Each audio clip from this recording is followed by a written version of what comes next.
அகில பாரத வடிவு உள்ளத்தி மகளிர் அதிகார அமைப்பு ஒருங்கிணைத்து நடத்தி கொண்டிருக்கிற பட்டியல் மாற்றமே சமூக முன்னேற்றம் என்கிற இந்த அரங்க நிகழ்வில் திரளாக கூடியிருக்கிற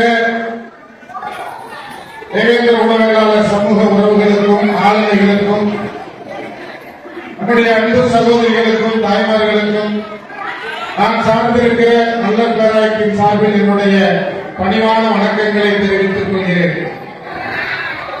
எனக்கு முன்பு பேசி அமர்ந்திருக்கிற ஆண்டோர் பெருமக்கள், எனக்கு பின்னால் பேச இருக்கிற சமூக உறவுகள் அனைவருமே பட்டியல் மாற்றம் குறித்து மிக விரிவாக பேசியிருக்கிறார்கள். இனியும் பேசவிருக்கிறார்கள். இந்த பட்டியல் மாற்றம்னா என்னென்ன நிறைய குழப்பமாயிருச்சு. நம்ம தொடர்ந்து ஒரு 10 ஆண்டு காலம் பட்டியல் மாற்றத்திற்காக பல்வேறு தளங்களில் அறிவு தளத்தில், அரசியல் தளத்தில், சமூக தளத்தில் நாம் தொடர்ந்து இயங்கி வருகிறோம். இப்ப என்ன சிக்கல்னா, நேற்று அண்ணன் திருமாவளவன் ஒரு அறிக்கை வெளியிட்டிருக்கிறார். அதை ஒரு பத்திரிகை, ஒரு ஊடகம் அதை படப்பிடித்து அது ஒரு முகப்பு செய்தியாக மாற்றிருக்கிறது. நாம என்ன சொல்றோம்? தேவேந்திர குல வேளாளர் சமூகம் அரசியல் ரீதியாக எந்தெந்த காலகட்டத்தில் எல்லாம் எழுச்சி கொள்கிறதோ, எந்தெந்த காலகட்டத்தில் எல்லாம் அரசியல் விழிப்புணர்வு என்று அதிகாரத்தை நோக்கி நகர்கிறார்களோ, அப்போதெல்லாம் சாதி கலவரங்கள் திட்டமிட்டு உருவாக்கப்படுகின்றன. தமிழ்நாட்டில் வகைப்படுத்தப்படுகிற, பட்டியலிடப்படுகிற இந்த சாதி கலவரங்கள் எல்லாம் தேவேந்திர குல வேளாளர்கள் அதிகாரத்திற்கு வந்துவிடக் கூடாது என்பதற்காக நடத்தப்படுகிறது. நாம் தொடர்ந்து சொல்லிட்டு வர்றோம். நேற்றைக்கு அண்ணன் திருமாவளவனும் அதைத்தான் சொல்லியிருக்கிறார். அவர் என்ன சொல்லியிருக்கிறார்னா, நம்ம தேவேந்திர குல வேளாளர் சொன்னத அவர் பட்டியலை நம்ம பெற சொல்லியிருக்காரு. அவ்வளவுதான். அந்த விஷயம் ஒன்றுதான். ஒரு சமூகம், அதிகாரம் ஒதுக்கப்பட்ட சமூகம், ஏறத்தாழ 7 நூற்றாண்டு காலம் இந்த சமூகத்திற்கு எதிராக இந்த நாட்டை ஆண்ட ஆட்சியாளர்கள் ஒரு 7 நூற்றாண்டு காலம் இந்த சமூகத்திற்கு எதிராக ஒரு மிகப்பெரிய ஒடுக்குமுறையை கட்டமைத்துக் கொண்டிருக்கிறார்கள். அது பொருளாதார அடிப்படையில் ஒரு வகையில் இருந்தாலும் அரசியல் அடிப்படையில் ஒரு வகையில் இருக்கிறது.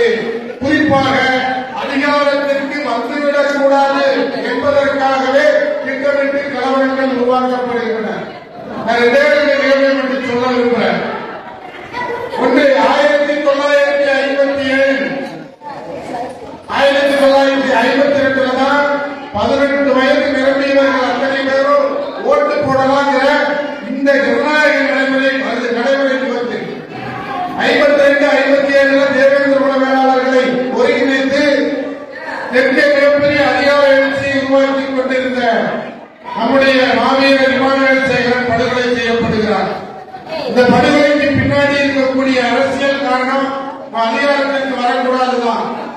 நீங்க என்ன வேணாலும் கேட்கலாம். கல்வியில முன்னேறணும்னு சொல்லலாம், பொருளாதாரத்தில் முன்னேற வேண்டும் என்று சொல்லிக் கொள்ளலாம், எங்களுக்கு தனியா ஒரு நாடு கூட கேட்கலாம். அதெல்லாம் யாரும் எந்த மறுப்பும் சொல்ல மாட்டாங்க. அதிகாரத்தில் எங்களுக்குரிய பங்கை கொடு என்று கேட்கிற போதெல்லாம் இங்கே படுகொலைகளும் கலவரங்கள் தான் நடந்திருக்கிறது. அண்ணன் திருமாவளவனுடைய ஸ்டேட்மெண்ட் அதுதான், நேற்றைய ஸ்டேட்மெண்ட். இமானுவேல் சேகரன் படுகொலை என்பது இந்த சமூகம் எந்த காலத்திலும் அரசியல் அதிகாரத்திற்கு வந்துவிடக் கூடாது, ஆட்சி அதிகாரத்திற்கு வந்துவிடக் கூடாது என்பதுதான். முதலமைச்சர் கலவரம் குறித்து பேசப்பட்ட வரலாறுகள் எல்லாமே ஒரு பக்கம்தான். உண்மையை மூடி மறைத்து புனைவுகளை முன்வைத்துதான் முதலமைச்சர் கலவரம் எல்லாம் பேசப்பட்டிருக்கிறது. உலகத்தில் பெரும் கொடுமைகளாக, ரத்த கலரிகளாக வகைப்படுத்தப்பட்ட எத்தனையோ நிகழ்வுகளுக்கு அதையெல்லாம் தாண்டின சமூகம் மாபெரும் பேரழிவுகள் எல்லாம் எதிர்கொண்டிருக்கு. காரணம் அதிகாரத்திற்கு வந்துவிடக்கூடாது. 1979 அன்றைய நாகப்பட்டினம் நாடாளுமன்ற உறுப்பினர், இந்திய கம்யூனிஸ்ட் கட்சியினுடைய தேசிய செயலாளர் ஐயா பெரியவர், மறைந்த பெரியவர் நல்லக்கண்ணு அவர்களை விட 1 வயது மூத்தவர், ரஷ்யா மாஸ்கோ வரைக்கும் போய் மார்க்சிய கல்வி கற்றவர், ஒரு மாபெரும் மார்க்சிய அறிஞர் எஸ்.ஜி. முருகையன் 1971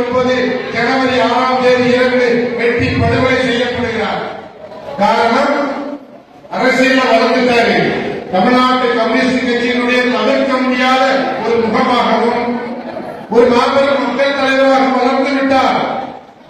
இப்படி போனா எம்ஜிஆர் ஆட்சி காலம் எம்ஜிஆருக்கு இருந்ததை விட மக்கள் ஆதரவு காவிரி நதிநீரத்தில் எஸ்டி முல்லையனுக்கு தான் இருக்குது. அந்த கொலையை செய்தது எம்ஜிஆர் தான் என்று சொல்கிறார்கள் அவரோடு உடன் பயணித்தவர்கள்.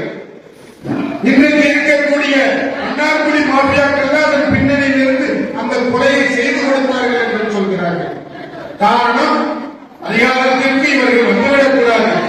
இவங்க கம்யூனிஸ்ட் கட்சியில பயணிச்சாலும் சரி, இப்போ சில பைத்தியங்கள் பாரதிய ஜனதா பைத்தியம் அலையுங்க. கலவரங்கள், பெரிய கலவரங்கள், குஞ்சனை கலவரம், இந்த மாதிரி மிகப்பெரிய கலவரங்கள் எல்லாம் ஒரு சமூகத்தின் மீது, எந்த சமூகமும் உலகத்தில் இவ்வளவு பெரிய ஒடுக்குமுறையை எதிர்கொண்டு ஒரு தன்னெழுச்சியோடு தன்னம்பிக்கையோடு நின்று தனக்கான உரிமைக்காக போராடுகிற ஒரு எந்த ஒரு சமூகமும் உலகத்தில் கிடையாது. ஒரு குறிப்பிட்ட காலகட்டம் 10 ஆண்டு காலம் போராடி இருப்பாங்க, 20 ஆண்டு காலம் போராடி இருப்பாங்க. இந்த சமூகத்தினுடைய ஆற்றலை சரியாக புரிந்து கொண்டவர் விடுதலை புலிகளுடைய இயக்கத்தின் தலைவர் மேதகு பிரபாகரன் மட்டும்தான். அதனால்தான் கருப்புலி படைப்பிரிவினுடைய பெரும்பான்மையான மக்கள் தேவேந்திர சமூகமாக இருந்தார்கள். விடுதலை புலிகளுடைய ஆகப்பெரும் முக்கிய தளபதிகள், முக்கிய பொறுப்பாளர்கள் இந்த சமூகத்தைச் சேர்ந்தவர்களாக இருந்தார்கள். மரபணு ரீதியாகவும் பண்பு ரீதியாகவும் இந்த சமூகத்திற்கு ஒரு வைராக்கியம், தொடர்ந்து ஒரு உறுதித்தன்மை இருப்பதை இந்த நிகழ்வுகள் எல்லாமே நமக்கு சுட்டிக்காட்டுகிறது. இப்பேற்பட்ட சமூகம் அதிகாரத்திற்கு வந்தா என்ன நடக்குங்கிறது நம்முடைய எதிரிகளுக்கு நன்றாக தெரிகிறது. இப்ப பாருங்க, தேவேந்திர குல வேளாளர் பெயர் மாற்றம் கொடுத்த பாரதிய ஜனதா கட்சி நாம எதுக்காக பட்டியல் மாற்றம் கேட்கிறோம்? நாங்கள் உழைப்பை நம்பி பிழைக்கிற கூட்டம், உழைக்கிற கூட்டம்.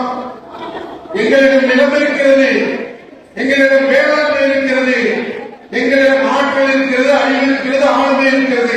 நாங்கள் எங்களுக்கு எல்லோ தமிழ்நாட்டில் உள்ள அனைத்து மக்களுக்கும் என்ன கொடுக்கிறீங்களோ அதை கொடுத்தா போதும், நாங்க எந்திரிச்சு வந்துருவோம், நாங்க ஒரு தன்னம்பிக்கையா பேசுறோம். நாங்க என்ன செய்யலாம்?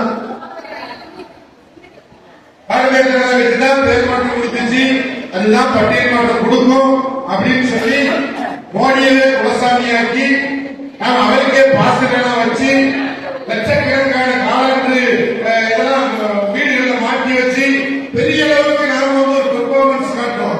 பிஜேபி நமக்கு நம்ம பக்கம் நிற்கிறது. பிஜேபி தனித்தொகுதியை தவிர இந்த சமூகத்தில் வேற எதுவும் தராது. அப்படியே பொதுத்தொகுதி 1-2 தந்தாலும் அவன் போய் பொம்மையான இருப்பான். இந்த அரசியல் களத்தை புரிந்து கொள்ளக்கூடிய அளவுக்கு நமக்கு அந்த அரசியல் தெளிவு இல்லைங்கிறத இந்த அரசியல் கட்சிகள் தெளிவா புரிந்திருக்குது. மேலும் நாம் அப்படி ஒரு இடத்தை நோக்கி போயிடக்கூடாது. ஒரு கூட்டம் சொல்லுது திமுகவுக்கு போன நமக்கு பட்டியல் மாற்றம் கொடுத்துருவாங்க, நமக்கு அமைச்சர் பதவி கிடைச்சிடும். திமுகவிலே உங்களுக்கு தனி தொகுதி தான், அதிமுகவிலும் உங்களுக்கு தனி தொகுதி தான். ஏன் பட்டியல் மாற்றத்தை பகிரங்கமாக மேடை போட்டு பேசி அண்ணன் சீமான் கூட 2 தொகுதி, அதுல ஒரு பேராசிரியர், ஓய்வு பெற்ற பேராசிரியர், இன்னொருத்தர் அம்மா. இன்னும் நீங்க தீர்மானிக்கக்கூடிய இடத்திற்கு தமிழ் தேசியம் பேசினாலும் சரி, இந்திய தேசியம் பேசினாலும் சரி, திராவிட பேசினாலும் சரி, என்ன பேசினாலும் சரி, உங்களை வரவிட மாட்டாங்க. அப்படின்னா நீங்க என்ன செய்யணும் அப்படின்னா உங்களுடைய வாக்கு வங்கி வலிமையை திறக்க வேண்டும். இந்த சமூகத்தினுடைய பட்டியல் மாற்ற கோரிக்கையை பேசாத எந்த கட்சி வேட்பாளரும் நம்ம ஊருக்குள்ள நுழைய முடியாதுங்கிற நிலைமையை உருவாக்கணும்.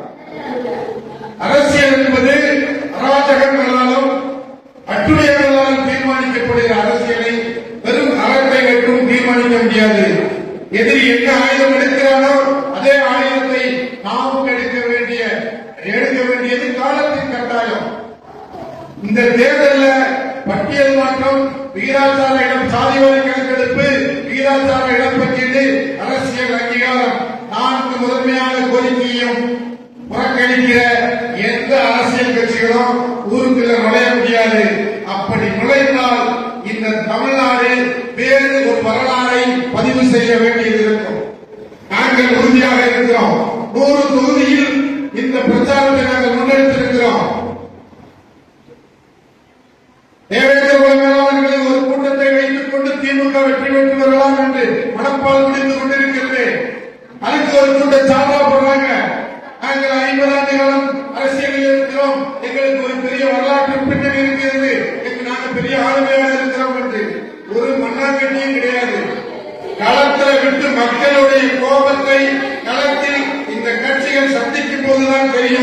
தங்களுடைய முடிவுகள் எவ்வளவு முட்டாள்தனமானது என்பது பட்டியல் மட்டும்தான் பாண்டியன் அவர்களை விடுதலை செய்யும். அதிகார அரசியல் நீங்க எப்படி இடதுசாரி இயக்கங்கள் ஆயுத போராட்டத்தை உயர்த்தி பிடித்து தீவிரமாக அரசியல் செய்கிறதோ அதே போன்று அதிகார அரசியலை உயர்த்தி பிடித்து ஒரு தீவிரமான அரசியல் செய்ய வேண்டிய நிர்பந்தம் காலம் உருவாகி இருக்கிறது. ஆகவே நம்முடைய உறவுகள் ஒற்றை இலக்கு, ஒற்றை குறிக்கோள், ஒற்றை நோக்கம் தெளிவாக இருக்கணும். நமக்கு அதிகாரம் வேண்டும். அதிகார அரசியல்